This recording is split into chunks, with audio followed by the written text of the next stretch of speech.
영어는 좀 한다고 생각했는데 아직도 언어 소통이나 읽기, 쓰기 등의 어려움을 겪고 계십니까?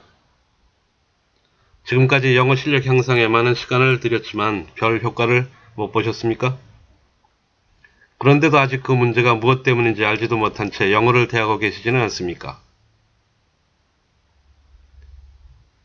이와 같은 문제는 마치 기초 체력이 갖춰지지 않은 상태에서 고난도의 기술을 연마하려는 것과 같아 근본적인 문제점이나 잘못된 습관을 바로잡지 않은 상태에서 영어 공부를 하는 데에서 비롯된다고 하겠습니다.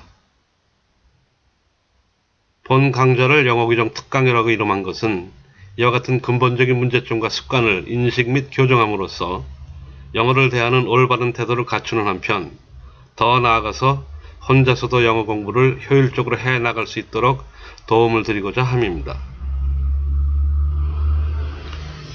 서론이 좀 길어서 인사가 늦었습니다. 저는 언어트레이드 잉크에서 주관하는 영어규정 특강 강의를 맡은 브라이언 킴입니다.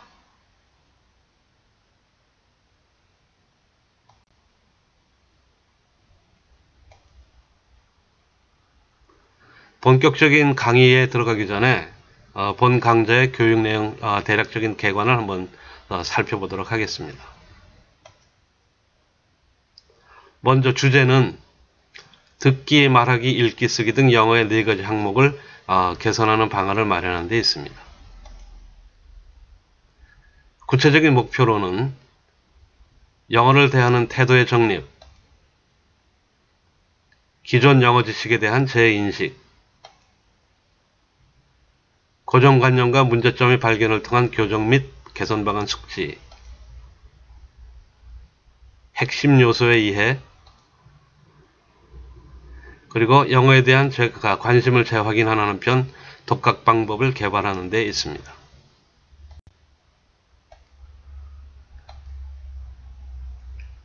교육 일정은 주로 현장의 실습을 겸한 교육 일정 내용에 해당이 된다고 하겠습니다만은 대략적으로 말씀을 드리면은 1개월 코스와 2개월 코스 및 같은 2개월 코스라도 영어 강사들을 대상으로 한 2개월 코스도 같이 준비되어 있습니다. 난이도는 초급, 중급, 고급을 구분하지 않고 20개의 연습과제로 구성이 되어 있습니다. 다만 그 코스를 어떻게 선택하느냐에 따라서 일부 과제가 생략될 수도 있습니다. 1개월 코스에서는 시간 관계상 주로 핵심 요소의 전달을 위주로 교육을 합니다.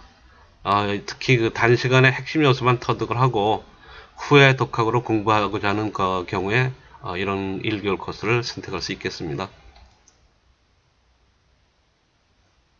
2개월 코스에서는 과제물 처리와 실습을 같이 하는 한편 1개월 코스에 비해서 일방적인 전달 교육이 아닌 수강생과의 상호 교류 위주로 교육을 하게 됩니다. 핵심 요소의 이해와 독학을 병행하고자 할 때, 그리고 같은 2개월 코스에 또 강사 코스가 있습니다. 강사반에서는 어떤 식으로 학생들한테 또는 수강생들한테 영어를 가르치라고 하는 그런 방법을 제시하고자 합니다.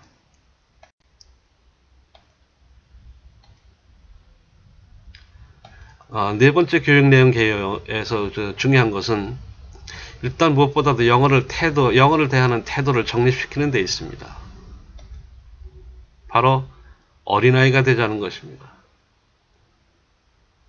어린아이는 태어나서 얼마 되지 않아서 무슨 말인지 말뜻도 알아듣게 되고 말도 하게 되고 금방 자기 언어를 습득을 해서 불편함 없이 구사하게 되는데, 우리 어른들은 특히 10년이 넘도록 영어를 공부했지만 그런 어린아이만큼 영어를 제대로 하지도 못하는, 따라서 어린아이한테서 배워야 되겠습니다. 그래서 영어를 대하는 태도를 정립하는 데서 가장 중요한 것은 어린아이가 되자는 것입니다.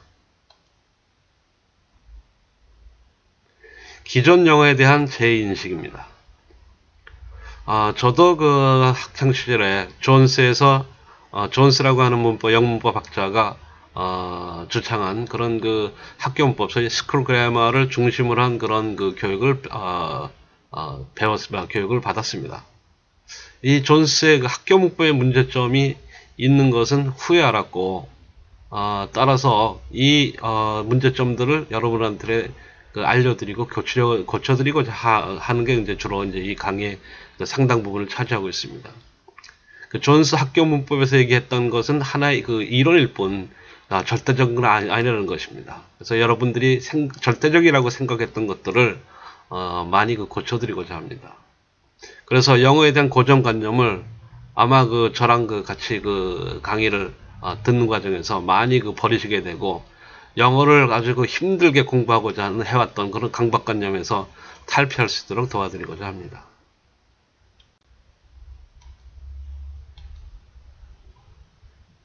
이 교육 내용에서 주로 강조하는 분야는 총 20개 과제물 중에서 특히 8개 과제물을 가장 중요하게 강조를 하면서 여러분께 말씀을 드릴 것입니다.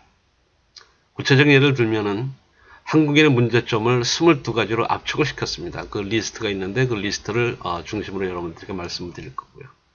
발음에 관한 사례, 그 다음에 강세, 억양, 리듬, 청취령과 읽기, 특히 정독이 아닌 다독을 중심으로 한 읽기, 그리고 끝으로 쓰기, 이렇게 이제 8개 분야를 특별히 강조해서 여러분께 말씀을 드리고자 합니다.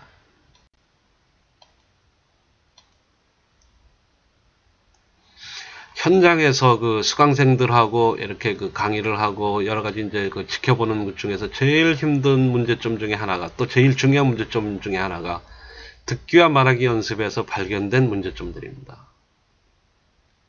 상대방이 하는 얘기를 우리 성인들은 자꾸 머리로 들으려고 합니다. 무슨 말이지? 저 상대방이 하는 얘기가 무슨 뜻이지? 귀로써 들어야 되는 그런 영어를 자꾸 머리로 들으려고 하는 습관이 이미 배어 있기 때문에 소리로서 듣지 못하고 자꾸 말로 받아들이려고 하는데 문제가 있는 겁니다. 어린아이들은 부모들이 무슨 얘기를 할 때 무슨 뜻인지 뜻보다도 무슨 말인지 이해도 못하지만은 말 그대로 따라하는 거죠. 그러면서 귀가 뚫리고 입이 뚫리고 하나의 언어를 완벽하게 습득하게 되는 것입니다. 그래서 귀로 듣지 않고 머리로 듣는다. 이 부분들을 주로 치료하는 그런 과정에서 이 교육 내용을 움직일 것입니다. 그 다음에 발음, 특히 자음도 물론 마찬가지입니다만 특히 모음 상의 위치가, 우리 한국 사람들은 입을 크게 안 벌립니다. 발음상의 위치가 부정확하게 되죠. 외국 사람들, 미국 사람들 발음하는 걸 잘 보시면은 입이 좌우로 또는 위아래로 많이 움직입니다. 따라서 정확한 발음상의 위치와 이 움직임하는 방법에 대해서 공부를 할 것입니다. 그리고 끝으로 리듬 감각의 결여, 스트레스와 인토네이션을 가미한 리듬의 연습을 여기서 실시할 것입니다.